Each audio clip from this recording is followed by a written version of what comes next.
दोस्तों का फिर से आप सभी का स्वागत है। उम्मीद करता हूँ आपकी जिंदगी में सब अच्छा चल रहा होगा। जी हाँ, मैं भी अच्छा हूँ।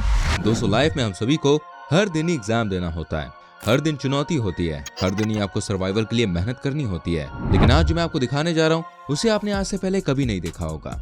जी हाँ, आज मैं आपको दुनिया के सबसे मुश्किल कॉन्टेस्ट दिखाने जा रहा हूँ। कुछ तो ऐसे हैं जिसको देखने के बाद आपके पैरों तले जमीन खिसक जाएगी।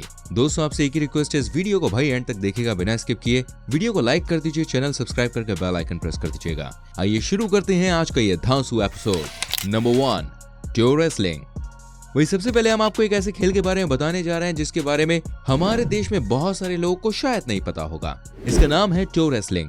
कहा जाता है कि इस खेल की शुरुआत हुई थी ब्रिटेन में 1976 में। वेल दोस्तों, आपको लग रहा होगा नॉर्मल रेसलिंग गेम के बारे में तो आपने सुना ही है, लेकिन वही ये टो रेसलिंग गेम किस चिड़िया का नाम है? तो मैं आपको बता दूं, इस गेम में कोई अपने हाथों का इस्तेमाल नहीं कर सकता। जी हाँ, इस गेम में सिर्फ आपको अपने पैरों का इस्तेमाल करना होता है। इस गेम में आपको अपने पैरों की ताकत दिखानी पड़ती है, पूरी ताकत। और सबसे कमाल की बात यह है कि इस फाइट में आपको 9 सेकंड्स का ही टाइम मिलता है, जो कि शुरू होते ही बहुत ही जल्दी खत्म हो जाता है। 9 सेकंड्स के 3 सेट होते हैं। अगर आप जीत गए तो बहुत अच्छी बात है। हर सेट के साथ पैर भी बदलते हैं। पहले सेट में राइट लेग से होता है, दूसरे सेट में लेफ्ट लेग से होता है और तीसरे सेट में ये एक बार फिर से राइट लेग से ही होता है। दोस्तों, आप इस गेम को बिल्कुल ही मजाक में ना लें, क्योंकि इस गेम में कई बार आप जानते हैं लोग इतना एफर्ट लगा देते हैं कि उनके पैर तक टूट जाते हैं। इस गेम को आप सीरियस बिजनेस ही समझें। Number 2, monkey bridge. दोस्तों, मैं आपको एक ऐसा कंपटीशन दिखाने जा रहा हूं जिसको आपने आज से पहले कभी नहीं देखा होगा। ये है मंकी ब्रिज। आपको बता दो, इस कंपटीशन को वियतनाम में खेला जाता है। इस देश में दोस्तों बहुत सारी झीलें हैं और बहुत सारी नदियां भी हैं। यहाँ के लोगों को पानी में समय बिताना बहुत अच्छा लगता है। इसी को देखते हुए यहाँ पर एक ऐसे कंपटीशन को बनाया गया है जिसको देखने के बाद आप खुद ही कहेंगे ये तो रापची का बॉस। दोस्तों, क्या कभी आपने इस तरह की रेस देखी है? एक्चुअली कहा जाए तो ये रेस नहीं है, यह आपके बैलेंस को चेक करने की प्रतियोगिता है। जी हाँ, यहाँ पर आप देखिए कैसे साइकिल को चलाकर आपको इस नदी को पार करना होगा, और जो पार कर गया वो है विनर, जो नहीं कर पाया वो है लूजर। दोस्तों, नदी को नहीं पार करने के चक्कर में लोग खुद ही पानी में गिर जाते हैं। अब ये देखिए कैसे।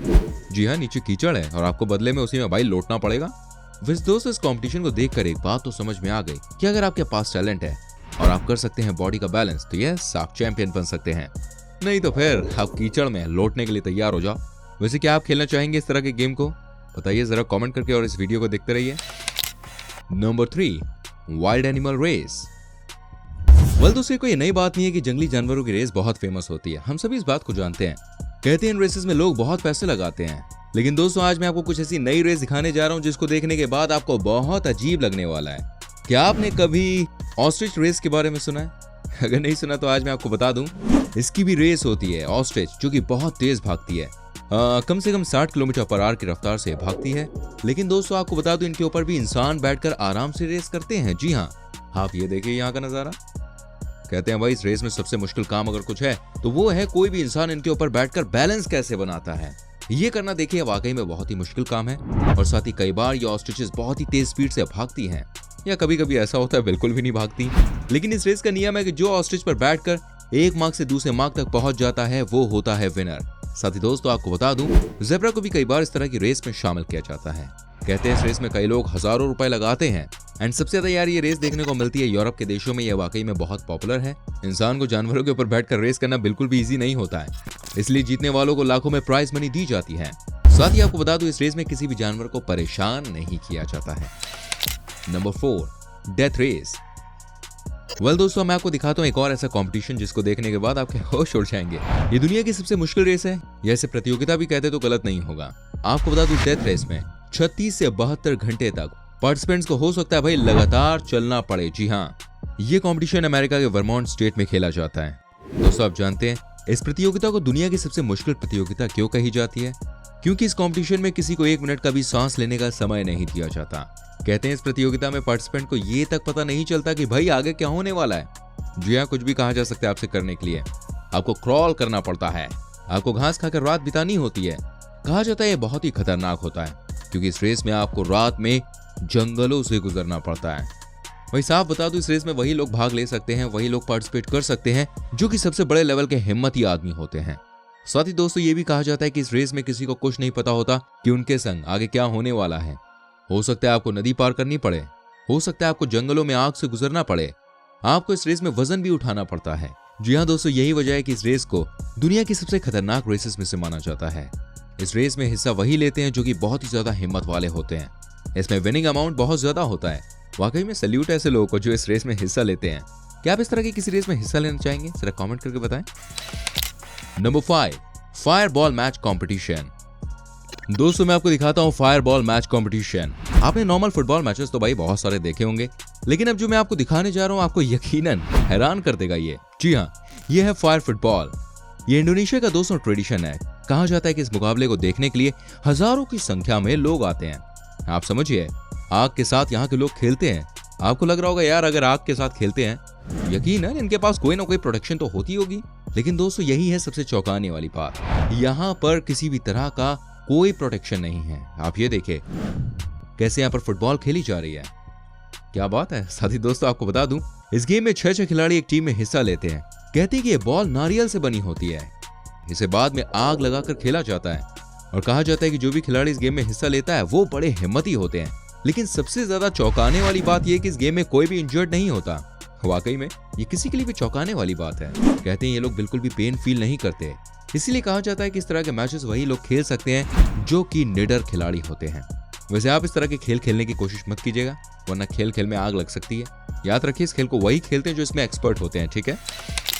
Number 6, box snorkelling race. दोस्तों मैं आपको दिखाता हूं एक और ऐसी रेस जिसको देखने के बाद आप हैरान हो जाएंगे। क्या आपने कभी बॉक्स स्नॉर्कलिंग रेस के बारे में सुना था? दोस्तों इस रेस में वही हिस्सा ले पाते हैं जो कि बहुत ही ज्यादा हिम्मती लोग होते हैं। इस रेस में हिस्सा लेने के लिए कई सारे लोग इंटरेस्ट लेते हैं, लेकिन मौका गिनकर सिर्फ 10 लोगों को मिलता है। इस रेस में बहुत ही गंदे पानी में तैरते हुए जाना पड़ता है। जी हाँ, आप समझिए, तैरना बहुत बड़ी बात है। आपको रेंगते हुए जाना होता है। आप ये देखिए कैसे मड वाटर में लोग तैर रहे हैं। यहाँ का पानी इतना गंदा होता है कि भाई आप इतने गंदे हो जाएंगे खुद को पहचान नहीं पाएंगे। आपको कीचड़ में तैरना होता है यहाँ। लेकिन दोस्तों फिर भी लोग इस रेस में हिस्सा लेते हैं। यहाँ पर बहुत सारे लोग आते हैं इसमें पार्टिसिपेट करने के लिए। यहाँ पर तरह तरह के ड्रेसेस पहनकर लोग पार्टिसिपेट किया करते हैं। इस रेस में जीतने वाले को भाई अच्छे खासे पैसे मिलते हैं। इनको चीयर करने के लिए लोगों की कमी नहीं रहती। आप देखिए कैसे भाई एक तरह से कहा जाए नाले के पानी में ये लोग तैरते हैं। साथ में लगा होता है सांस लेने के लिए पाइप, जिसकी मदद से आराम से तैरते हैं। आज के दिन में इस गेम को भाई इतनी पॉपुलैरिटी मिल गई है कि हर कोई इसको खेलना चाहता है। लेकिन अब साउथ अमेरिकन देश भी इंटरेस्ट लेने लगा इसमें। Number 7, P shooting. दोस्तों मैं आपको बताने वाला हूं एक और कंपटीशन के बारे में जिसके बारे में सुनकर आपको बहुत हंसी आने वाली है। भाई ये है पी शूटिंग। क्या आप यकीन कर सकते हैं ये एक तरह का गेम हो सकता है? जी हाँ, इसके लिए आपको इंग्लैंड को क्रेडिट देना होगा। कहा जाता है कि इस गेम में आपको एक मटर लेनी होती है और उसके बाद आपको थ्रो करना होता है एक निशाने पर। जी हाँ, यही है इस गेम की खासियत। इतना ही नहीं दोस्तों, इस गेम की शुरुआत भी बहुत ही मजेदार थी। कहते हैं जब एक गवर्नमेंट स्कूल के टीचर ने अपनी क्लास में देखा कुछ बच्चे आपस में मटर से निशाना लगाकर एक दूसरे को डिस्टर्ब कर रहे हैं, वहीं से इन्होंने आइडिया लगा लिया क्यों ना बच्चों के लिए गेम इस तरह का बना दिया जाए। बस फिर क्या था, वहीं से इस गेम की शुरुआत हो गई। जी हाँ, आप ये देखिए कैसे यहाँ पर 4 मीटर की दूरी से मटर की मदद से निशाना लगाया जाता है। आप देखिए कैसे पाइप की मदद से मटर को एक दूसरे के ऊपर फेंका जा रहा है। बस दिखने में आसान लगता है लेकिन ये बहुत ही मुश्किल खेल है। इस तरह की चीजें आपको बहुत ही कम देखने को मिलती हैं दोस्तों। लेकिन आजकल ये इवेंट न सिर्फ इंग्लैंड में बल्कि अमेरिका और न्यूजीलैंड में भी बहुत पसंद किया जाता है। वैसे इस गेम से मुझे अपने बचपन का गेम याद आ गया जो हम लोग क्लास में खेला करते थे सीट पर। याद है पेन से पेन पर निशाना लगाना? क्या आपने वो गेम खेला है? जरा कमेंट करके बताएं। नंबर 8, एंड में मैं आपको दिखाता हूँ एक और ऐसा कंपटीशन जिसको देखने के बाद आपको बहुत मजा आने वाला है। जी हाँ, इस रेस में आपको एक पतले से बैम्बू पर खड़े होकर नदी को क्रॉस करना होता है। लेकिन दोस्तों यकीन मानिए ये वाकई में बड़ा मुश्किल काम होता है। आप देखिए कैसे यहाँ पर ये लोग इस टूर्नामेंट में हिस्सा लेते हैं। देखिए कैसे यहाँ पर ये चीन के लोग अपने शरीर को बैलेंस करके आगे बढ़ते हैं। कहा जाता है इस इवेंट के लिए आपको बहुत मेहनत करने की जरूरत होती है, लेकिन सबसे अच्छी बात यह है कि अगर आपने एक बार अपने आप को बैलेंस करना सीख लिया तो समझिए काम चुटकियों का हो जाएगा। यहाँ के लोगों का मानना है कि आज से कई साल पहले इनके एरिया में जब ट्रांसपोर्टेशन की सुविधा नहीं थी तब इनके एरिया में इसी तरह के बांस से ही लोग नदी पार किया करते थे। ये लोग बड़े ही टैलेंटेड होते थे और सबसे ज्यादा फिट भी होते थे। वाकई में दोस्तों इनकी रेस कंपटीशन को देखकर लगता है ये वाकई में बहुत ही मुश्किल होता होगा। ये बैम्बू भी पानी में यार बहुत स्लिप करते हैं और उनके ऊपर बॉडी का बैलेंस बनाना वाकई में बहुत मुश्किल काम है। तो दोस्तों ये थे कुछ ऐसे खेल जिनको जीतना वाकई में काफी मुश्किल है। आप मुझे कमेंट करके बताएं इसमें से कौन सा आपको बहुत इंटरेस्टिंग लगा या आप कौन सा खेल खेलना चाहेंगे। वीडियो अच्छी लगी हो तो बॉस वीडियो को लाइक कर दीजिए, शेयर कर दीजिए। ऐसी और वीडियोस को देखने के लिए चैनल को सब्सक्राइब कीजिए, बेल आइकन को प्रेस कीजिए अगर आप देख रहे हैं यूट्यूब पर। एंड अगर आप देख रहे हैं फेसबुक पर तो फटाफट से पेज को फॉलो कर दो ताकि आपसे कोई भी वीडियो मिस ना हो। मैं मिलूंगा आपसे अगली वीडियो में। Till then bye bye, take care मेरी जान। खेलते रहें, स्वस्थ रहें।